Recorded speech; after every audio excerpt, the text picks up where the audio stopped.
E assim, creio que passamos já ao próximo painel, que tratará das inconsistências contábeis e os impactos da crise de credibilidade no mercado de capitais.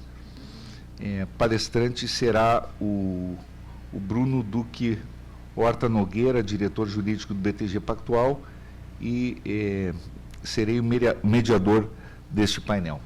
Inicialmente, gostaria de apresentar aqui o Bruno Duque Horta Nogueira.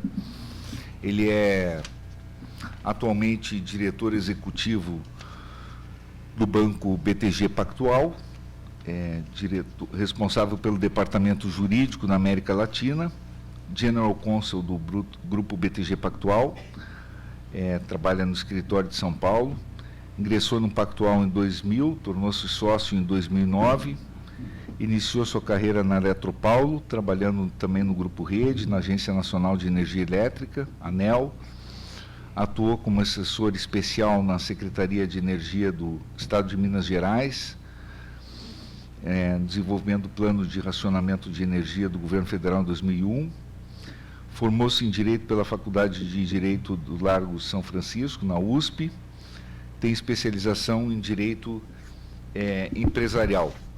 E nós vamos tratar aqui de um painel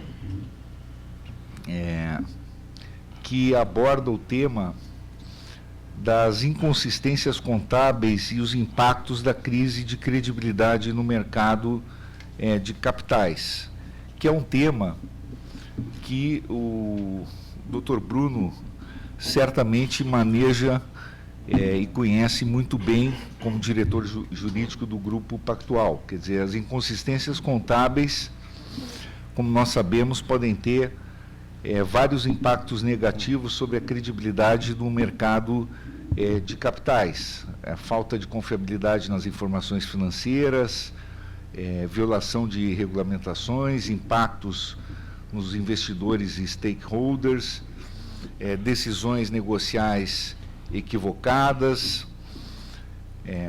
e aí enseja a questão do papel da controladoria. Entre as principais funções ali da controladoria a questão da elaboração e monitoramento orçamentário, contabilidade e relatórios orçamentários, financeiros, análise de custos e rentabilidade, tomada de decisões estratégicas, gestão de riscos, conformidade legal e regulatória, avaliação de desempenho, indicadores-chave, planejamento tributário, auditorias e controle interno.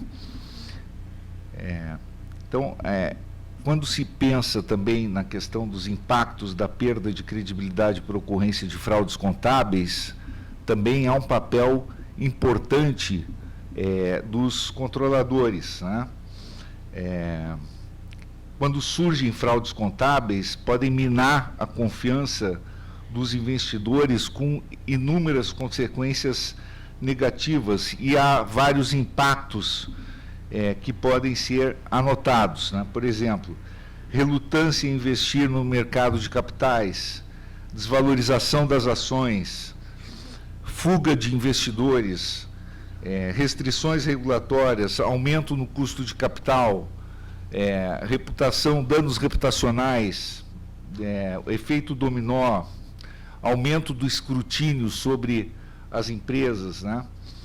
Então, sem dúvida alguma, esse é um tema que mexe muito com o ambiente regulatório, com o ambiente do mercado de capitais.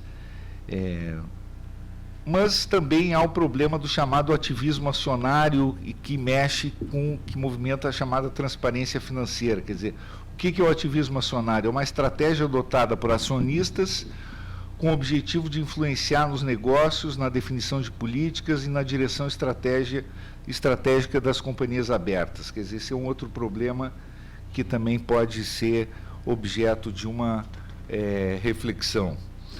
Então, sem dúvida alguma, há muitos temas aqui para trazer à tona para uma discussão, e aí não se sabe qual vai ser o rumo aí das reflexões do Bruno, para trazer à baila algumas ponderações. Aí está com a palavra, vamos ouvi-lo atentamente, porque ele tem muita experiência, bagagem teórica e experiência prática, o que torna muito rico esse debate. Pois não, estamos atentos para ouvi-lo e muito ansiosos também. Bom, primeiro, Fábio, gostaria de agradecer a oportunidade, parabenizar o Instituto Internacional de Estudos de Direito de Estado pela organização desse seminário. Tratar esse tema dessa maneira aberta é algo importantíssimo para o desenvolvimento da sociedade, como nós vemos, para o desenvolvimento do mercado de capitais e do processo regulatório que a sociedade brasileira passou ao longo dos últimos anos. Então, muito obrigado pelo convite, pela oportunidade. Gostaria de agradecer a presença de todos, gostaria de agradecer a recepção, que em nome do nosso presidente João Pedro, receber nessa casa é uma honra muito grande estar aqui desse lado da bancada. Geralmente eu estou aqui nesse auditório do outro lado, então essa mudança de posição chega a ser quase constrangedora para mim. Não me sinto à altura de ensinar a vocês, vou trazer um pouco da minha experiência e espero que isso agregue. O tema, como você bem disse, Fábio, é extremamente rico. Eu vou tentar separar em 3 partes a minha apresentação. A primeira, 3 partes rápidas, tá? A ideia é que a gente tenha a oportunidade de eventualmente trocar ideia, fazer perguntas e a gente crescer um pouco com isso, que eu acho que esse é um ambiente adequado para isso. Então, primeiramente, eu vou falar rapidamente sobre o mercado de capitais, como eu vejo e a relevância do mercado de capitais no Brasil atualmente. Depois eu vou falar sobre as inconsistências contábeis, como que eu percebo isso e, finalmente, a função do processo sancionador nesse cenário. Bom, começando dessa maneira, eu não sei se vocês, acredito que todos viram o impacto, a relevância do projeto do novo PAC, anunciado semana passada pelo governo. Nesse projeto do novo PAC, os números apresentados pelo governo federal prevêem um investimento total da ordem de 1,7 trilhão de reais, dos quais 370 serão recursos da União, investidos no desenvolvimento desse projeto de aceleração do crescimento, 340 viriam das empresas estatais e sobra 1 trilhão de reais, que são recursos, cerca de 360, eles esperam que sejam financiamentos feitos, esses financiamentos públicos ou financiamentos privados, e 612 que eles chamam de recursos da iniciativa privada. Fazendo essa conta em outra ordem, você tem de recursos alocados pela União, ou direto ou indiretamente, cerca de 700 bilhões de reais. Mas 1 trilhão de reais, a maior parte desse valor é um recurso que, de alguma maneira, provém do mercado de capitais brasileiro. O mercado de capitais brasileiro tem uma relevância atual que é incontestável. A indústria de fundos brasileiros, fundos de investimento brasileiros, já conta as informações da Ambima do último trimestre, se eu não estou enganado, a ordem de 7,7 trilhões de reais sob gestão dos fundos de investimento brasileiros. Isso é parte da indústria do mercado de capitais. Se você for verificar a Bolsa de Valores brasileira, tem mais de 5 milhões de pessoas físicas investindo. E ainda que esse número seja um número grande, e o presidente João Pedro comentou um pouco do tamanho da influência, da presença da pessoa física no mercado de capitais brasileiro, ela se faz diretamente na Bolsa de Valores, diretamente no Tesouro Direto, que também é mercado de capitais, esse conceito de captação de poupança popular. Você tem 12 milhões de pessoas físicas que investem em projetos e produtos de renda fixa no Brasil, CRIs, CRAS, LCI e LCA. Então, é incontestável a relevância do mercado de capitais brasileiro para o desenvolvimento da nação. E quando você fala de mercado de capitais, você fala de segurança, você fala, de certa forma, de previsibilidade, de uma consistência, de uma preocupação com o futuro desse capital investido. E você tem, dentro desse universo, investidores com perfis muito diferentes, onde você está falando de uma pessoa física que investe, seja num criptoativo sem conhecimento algum, que é um tema totalmente diferente, que precisa ser olhado com olhar especial pelos reguladores, seja num fundo de investimento, seja diretamente num tesouro direto, esse investidor quer saber, ele tem uma expectativa de um retorno financeiro, uma rentabilidade do seu dinheiro. Se a gente focar sobretudo em renda fixa, que são 12 milhões de... além dos fundos de investimento, além dos investidores institucionais, tem 12 milhões de CPFs que investem em produtos de renda fixa. Esses produtos de renda fixa, em geral, são dívidas, tem muita dívida emitida por instituição financeira, mas também tem muito, que deve ser, tem garantias de FGC, você tem certas estruturas, mas tem muita dívida emitida por empresa. Você tem debêntures que são negociados, tem um volume muito grande de investimento nesse tipo de papel. Porque é um papel que a sociedade brasileira já entendeu que existe uma relevância, que existe uma possibilidade muito grande e é parte desse processo de amadurecimento do nosso mercado de capitais. E tem outro número muito importante sobre esse amadurecimento quando a gente fala do crescimento da sociedade. Em 2011, a maior parte do desembolso para produção, do desembolso para investimento no Brasil vinha do BNDES. Era cerca de 3,17% do nosso PIB, em 2011, era desembolsado pelo BNDES para investimento em projetos, para investimentos por empresas. Enquanto o mercado de capitais, também em 2011, o desembolso do mercado de capitais era da ordem de 2,6% do PIB. Esses números, 10 anos depois, em 2021, se transformaram de uma maneira gigantesca. Hoje, enquanto o BNDES, por uma decisão estratégica de Estado, de reduzir o papel da União, do Estado, na economia, dando oportunidade para o mercado de capitais, para o desenvolvimento do mercado de capitais, o BNDES reduziu muito a participação dele no desembolso para cerca de 1%, enquanto o mercado de capitais, que era em 2011 2,6%, agora está em 2021, 10 anos depois, era da ordem de 6,8%. Então, você teve uma transformação muito grande na relevância do mercado de capitais para a sociedade, para os empreendedores, para a produção efetiva no Brasil. E é esse mercado de capitais que a gente se preocupa quando a gente fala do processo sancionador. Quando a gente vai tratar, como a gente quer tratar aqui desse tema de inconsistência contábil, você tem que estar muito atento a salvaguardar o direito dessas pessoas, com maior ou menor capacidade. Você pode ter um gestor profissional, você pode ter uma pessoa física, investidor, que não tem conhecimento do mercado, mas ouviu falar, tem o interesse de investir e tomar algum risco com o seu capital. O processo que a CVM está fazendo nos últimos tempos de desenvolvimento, de educação financeira, de explicação da relevância do mercado de capitais é importante, e eu vejo João Pedro viajando o Brasil todo, os outros diretores viajando o Brasil todo, para divulgar isso, essa relevância de explicar o que é o mercado de capitais e a relevância que ele tem para o desenvolvimento da sociedade. E é nesse momento que a gente começa a tratar e enfrentar situações como barulhos ou fatos de inconsistências contábeis que a gente tem que olhar de outra maneira.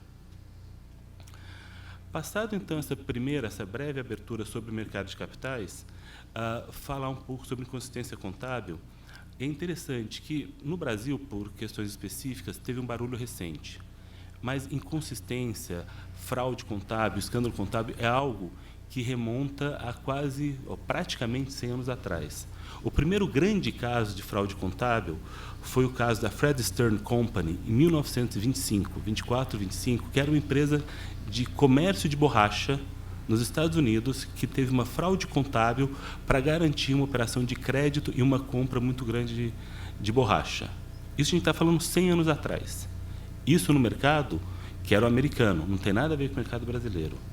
E ao longo desses 100 anos, independentemente do estágio de maturação dos diversos mercados de capitais do mundo todo, você verifica situações de escândalos, fraudes, inconsistências contábeis em todos os países do mundo. A gente vai lembrar isso em todos os setores. Tem questões de banco, como Lehman Brothers, tem questões de farmacêuticas envolvidas em fraudes contábeis. Teve o caso, no setor de energia, teve um boom de fraudes contábeis, o caso da Enron é um caso muito emblemático. Você tem, na década de 70, na indústria aeroespacial, a Lockheed foi envolvida numa grande fraude contábil, nas operações do governo americano. No setor de tecnologia, a Xerox foi envolvida com questões de fraude contábil. Você tem no setor de telecom, no começo dos anos 2000, a questão do WorldCom. Você tem no setor de entretenimento. Você teve, que impactou aqui no Brasil, a Parmalat. Você teve mais recente o Madoff. Você tem uma série de situações e não é infelizmente, essa questão de inconsistência ou de criatividade contábil, como algumas pessoas chamam, algo que acontece com uma frequência muito maior do que a desejada.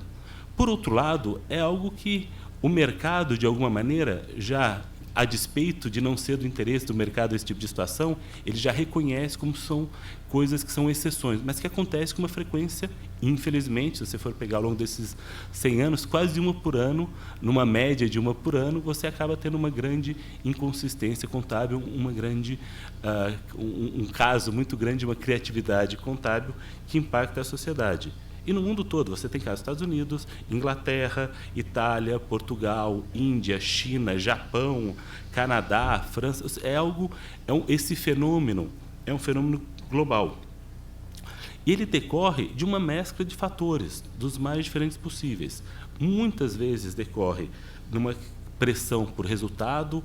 Essa pressão do resultado pode ser do gestor, do executivo da empresa, do sócio da empresa, ou do programa de incentivos, quando o programa de incentivos não é muito bem calibrado e gera um incentivo que seja a favor do executivo e perverso para a sociedade, para o acionista.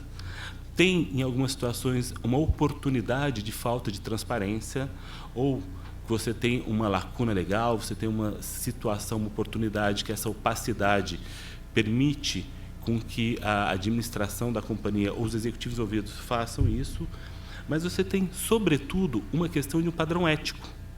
E esse padrão ético, que envolve executivos sêniores, empregados da companhia, é a grande razão disso. Isso, infelizmente, é algo humano. Esse desvio não é algo que decorre da legislação, de uma lacuna legislativa, que decorre de um problema específico, né? É algo que, infelizmente, somos humanos, somos sujeitos a erros, alguns erram mais, outros menos, alguns erram através de criatividade contábil. A gente tem que verificar como fazer isso e como criar uma sociedade que conviva com isso e puna exemplarmente quem for esse tipo de transgressor.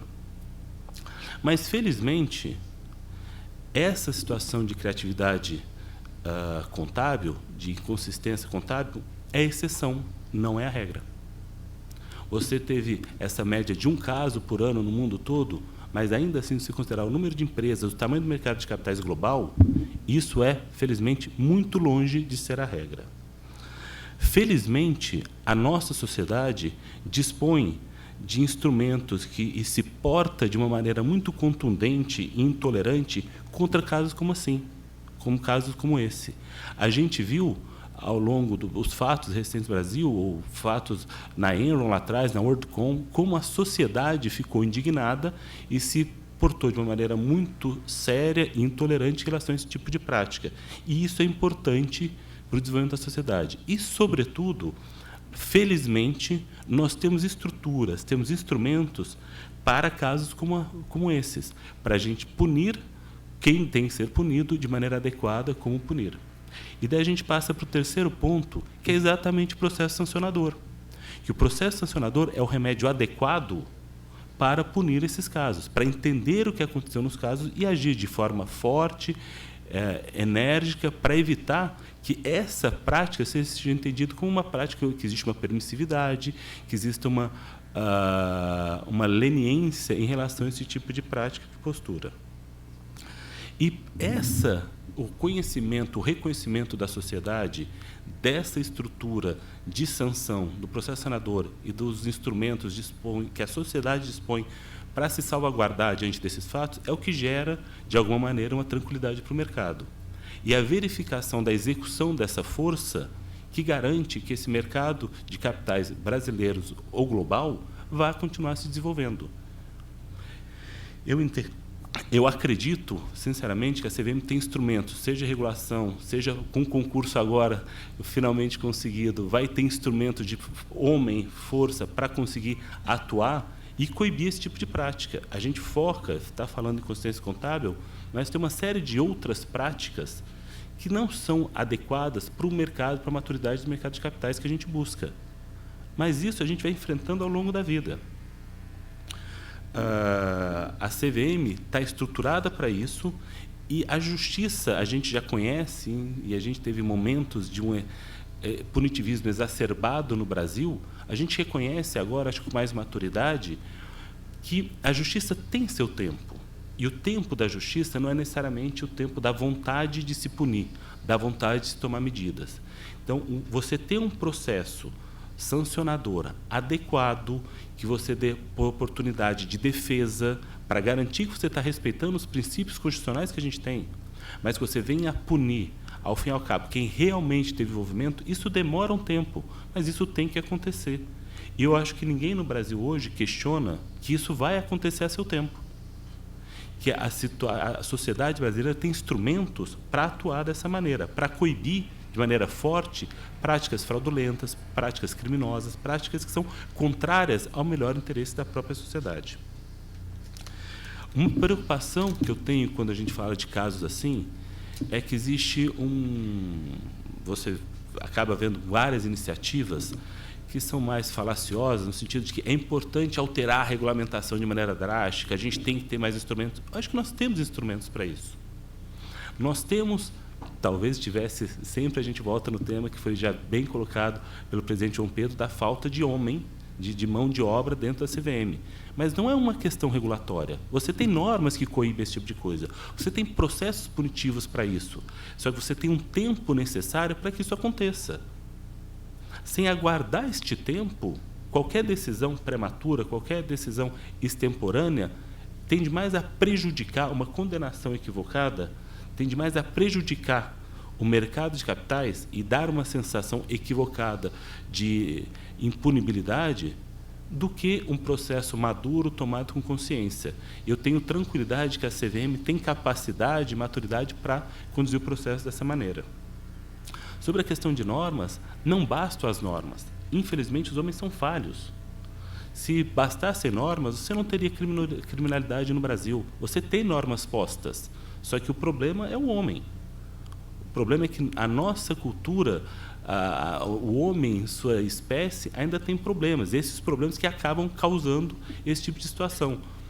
Podemos tentar identificar os mais diversos desvios de padrão, desvios éticos, mas não é isso. É algo que a gente tem que entender que, infelizmente, a despeito das normas, a despeito dos instrumentos, são situações que vamos enfrentar ao longo da vida. E o mercado de capitais, eu acho que, por mais insatisfeito, por mais absurdo que veja essas situações, ele entende que é algo que decorre da natureza humana e que, com o tempo, isso vai ser resolvido. Eu acho que chegamos a um ponto de maturidade que o mercado de capitais brasileiro tolera alguns desaforos. Eu não imagino que eventos de inconsistências contábeis, de fraude, ou de bolhas, ou de coisas exógenas, como os criptoativos, vão atrapalhar o desenvolvimento de maneira consistente do mercado de capitais brasileiro. O que não quer dizer que o poder sancionador não deve vir a seu tempo adequado, da sua maneira forte, a coibir e a demonstrar de maneira exemplar que os transgressores serão efetivamente punidos. Muito obrigado.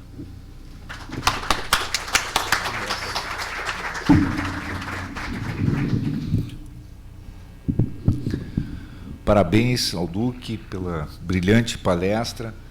Eu gostaria de aproveitar para agradecer também aos apoiadores deste evento, principalmente a CVM, que é nossa parceira, né? Organizamos juntos, mas também o apoio da Federação Brasileira de Bancos, a FEBRABAN, Comissão Especial de Direito Administrativo Sancionador do Conselho Federal da OAB, da qual somos presidente, a Comissão de Direito Administrativo Sancionador da Associação Brasileira de Advogados da Especialização em Direito do Estado, da Faculdade de Direito da Universidade Federal do Rio Grande do Sul, também entidades apoiadoras. E gostaria também de homenagear muito especialmente o ex-ministro da Advocacia Geral da União, Bruno Bianco, também aqui presente, nos prestigiando. Com isso, nós encerramos este painel